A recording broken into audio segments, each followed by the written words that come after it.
Nintendo makes a random announcement today and is bringing a new set of Joy-Cons with some interesting bonuses that are coming in the month of June.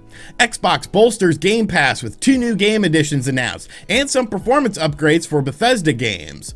And finally, Bloomberg is doubling down on the Nintendo Switch Pro with a new report, and some interesting things are being said about the system and the software. What's going on, guys? I'm RGT85. If this is your first time on the channel, welcome. Be sure to hit that subscribe button and be sure to like the video. But without any further ado, baby, let's get into what's going on in the world of video games. So while I love my Nintendo Switch, I definitely do not love my Nintendo Switch Joy-Cons because, I mean, Joy-Con drift, like, it absolutely sucks. I've gone through so many sets of Nintendo Switch Joy-Cons to the point of now where I don't play with Joy-Cons. Whether I'm in handheld mode or docked mode, I don't care. I will use something else, such as my Nintendo Switch Pro controller, the Hori grip if I'm playing in handheld mode, or recently I've been using something called the Fixture S1, which basically allows you to use your Pro controller on your Nintendo Switch in handheld mode. An absolutely fantastic device. I absolutely love it. But Nintendo seems keen on doing things with Joy-Cons, such as releasing new colors of Joy-Cons and new sets of Joy-Cons. Well, a new set of Joy-Cons is actually now being released in the month of June, and this is kind of random, but maybe I could sort of make sense about this. So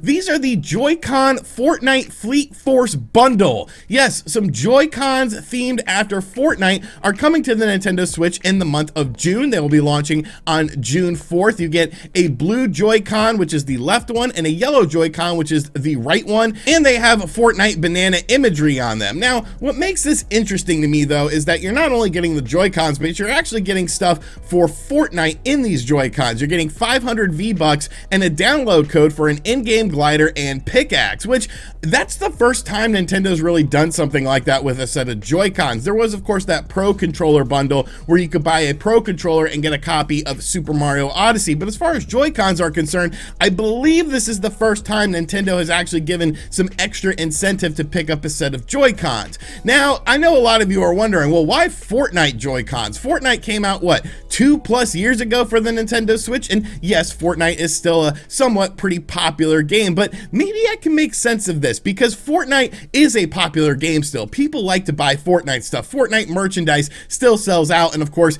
they add in all these stupid characters like Ryu and Chun-Li. I'm still not over that. I think that's absolutely ridiculous, but maybe this is a way for Nintendo to get rid of sort of a surplus of Joy-Cons in a timely manner, because while I'm not interested in these Joy-Cons and you might not be interested in them either, Fortnite fans will be very interested in these Joy-Cons, and there are a lot of Fortnite fans out there who like to buy Fortnite merchandise. So maybe this is sort of a power play that Nintendo is getting rid of some of their backstock of Joy-Cons by doing this promotion. You got to remember, Fortnite actually had a bundle as well with the Nintendo Switch system, and that of course sold very well. I think you got some additional V-Bucks with that if you purchased it. So this is very strange to me. It's weird that Nintendo actually did a press release that they sent out via email for this stuff, but maybe it sort of does make sense if indeed a Nintendo Switch Pro is coming, because more than likely that system would have some sort of revised Joy-Con to go alongside of it. I don't know, maybe I'm just looking too deep into this. Maybe Nintendo is just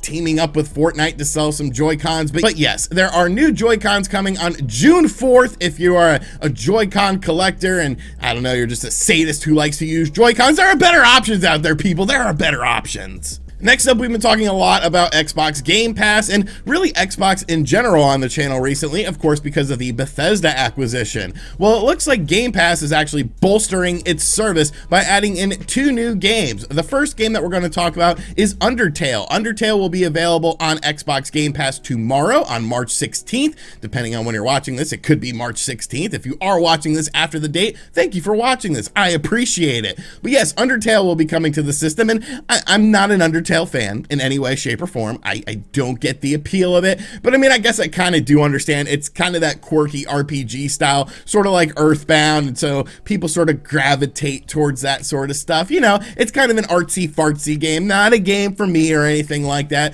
but it is nice to see Undertale come to Game Pass, because I think there are a lot of people who would want to check out Undertale without having to actually buy the game. So if you have Game Pass, now you could do that. But I think the other game that's coming out is admittedly a bigger deal, and that is Square Enix's Outriders. Outriders, of course, have had Now, Outriders has, of course, had a very extensive beta that you could check out on the Xbox Series X or the PlayStation 5 to sort of see what this game is all about. It's basically an online sort of campaign-based game. A lot of people really seem to like it. I didn't check out the beta or anything like that, but Outriders is actually going to be coming out on Game Pass on day one. So if you have Game Pass, you'll be able to check out Outriders, Square Enix's brand new game, when it releases. And honestly, that's a pretty big get there. Now, I do sort of question how well Outriders would have done just going into the market as it is. When you look at games that Square Enix has done, like Avengers and things like that, it didn't really sort of set the world on fire, much like Square Enix was thinking it was going to, I'm sure.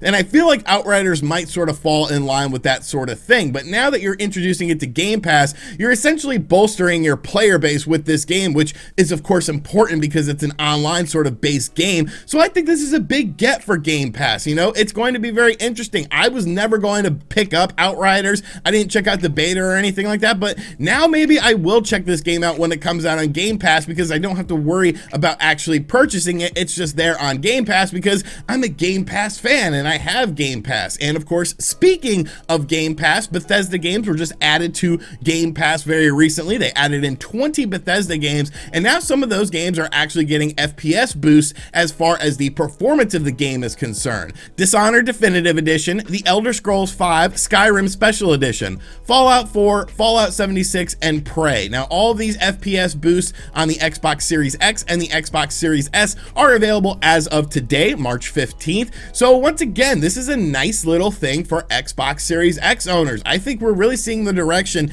that Microsoft wants to go in with the future, and that is, in their eyes, the future is Game Pass. Microsoft is a company that doesn't have to rely on hardware sales and software sales in order to stay relevant because their video game industry side of things is a very small portion of what they do. Microsoft makes money in other fields. Really, video games is just fun for Microsoft. It's the complete opposite with a company like Sony, who definitely heavily relies on things like software and hardware sales to drive their revenue up. And of course, Nintendo is in the same boat with this. So I really think we're starting to see the future of what Xbox is wanting to do with things like Game Pass and basically get people to get an Xbox Series X or S and get Game Pass. It just makes sense for what they're doing. And some of these games I might actually check out. I never checked out the Prey reboot. I've always been kind of interested about it because I didn't really hate the first Prey game on the Xbox 360. I kind of liked it. It had like Barracuda, or I think it was the song by Heart in the intro, and I was like, wow, this is a really cool intro. So I might end up checking this out now. It really gives me the advantage to be able to check out games that I might have missed out on previously on Game Pass now. And now that there's incentive with things like frames per second boost, I think that's a big get for Microsoft. So Outriders, it will be available on day one. Undertale comes out tomorrow. And if you want to check out some Bethesda games, there's a free FPS boost on 5 Bethesda games that just came to Xbox Game Pass as well. And finally, don't kill the messenger. I am just the messenger. If you want to get mad at someone, get mad at Bloomberg. But Bloomberg has now doubled down on the Nintendo Switch Pro with a new report that came out this morning talking about the Nintendo Switch Pro, Nintendo Switch software, and just some sort of expectations that are going on within Nintendo. So if you're tired of Nintendo Switch Pro rumors and speculation and smoke there's fire situations, you can click off the video. I thank you for watching up until this point. But without any further ado, let's get into this report because I think there's some very interesting things. So basically, this report is essentially doubling down on the Nintendo Switch Pro. They say that Nintendo is planning for sales of the signature Switch game console to become flat or slightly higher in the fiscal year ending March of 2022, boosted by the introduction of a new revision of the system with an OLED display, according to executives at Allies, including component suppliers, software publishers, and retailers. So right then and there, this obviously isn't just some sort of nilly-dilly rumor. Bloomberg obviously has a lot of people telling them that a Nintendo Switch revision is coming. And once again, Bloomberg is not a video game website. I don't think they care if people click on their articles talking about video games. They're a business website, so they don't really have any sort of reason to hype up something if it doesn't exist. So I think that's a very interesting thing going on with this report.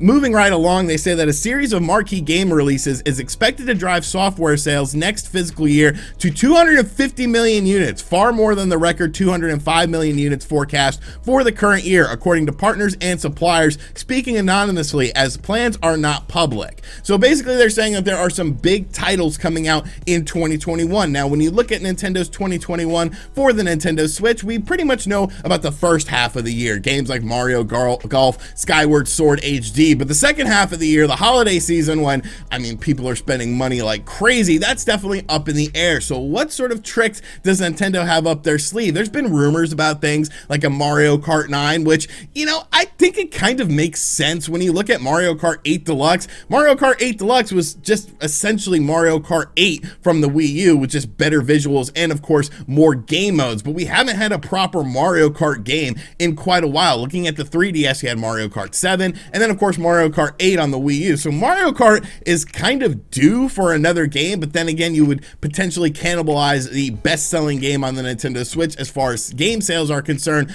by introducing a new Mario Kart game.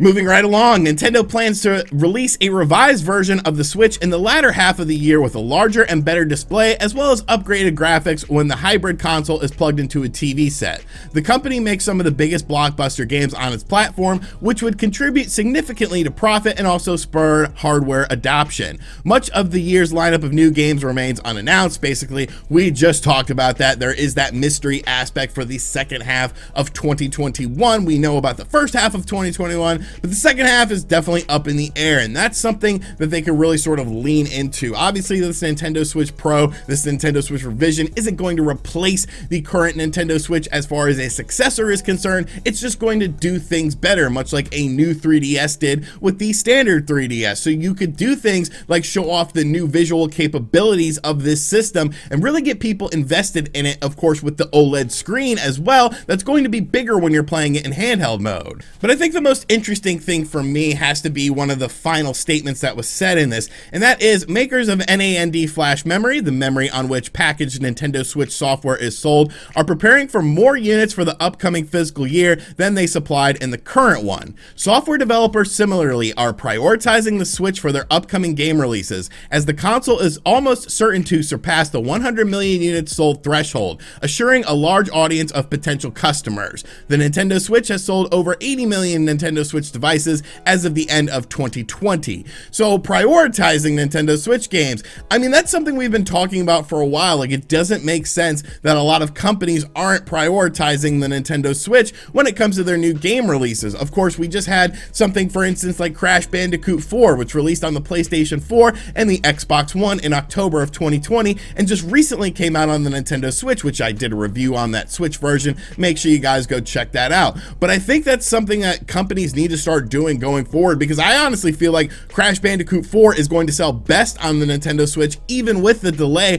of the game, because this is a game that makes sense on the Nintendo Switch. Now, a game like Call of Duty or a game like Grand Theft Auto, no, it's probably going to sell better on the PlayStation 5 or the Xbox Series X, but there are games that do sell better on the Nintendo Switch than on PlayStation and Xbox consoles. So it makes sense for companies to want to prioritize the Nintendo Switch because it has that large install base, something that the PlayStation 5 and the Xbox Series X aren't going to have anytime soon because of things like component issues and the fact that it's just hard to get these systems because of the manufacturing of them. Of course, there is that rumor that Resident Evil Revelations 3 is being designed with the Nintendo Switch in mind and prioritized for the Nintendo Switch, and I think that's a smart move by Capcom. Capcom is, of course, doing Monster Hunter Rise, which is going to be a Nintendo Switch exclusive, so I think it's going to be a very interesting 2021 now that Bloomberg is doubling down on this Switch revision and saying that companies are starting to ramp up production for Switch games, and the fact that companies are now looking at prioritizing the Nintendo Switch as a main platform. So just a little bit of information I wanted to share with you guys, and if you don't like Switch Pro stuff and stuff like that, I'm sorry. I'm sorry.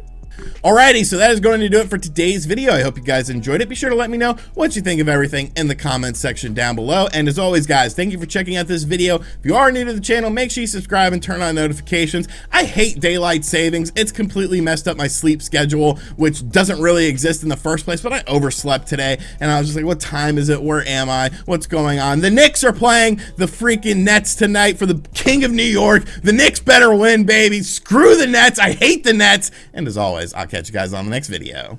Later.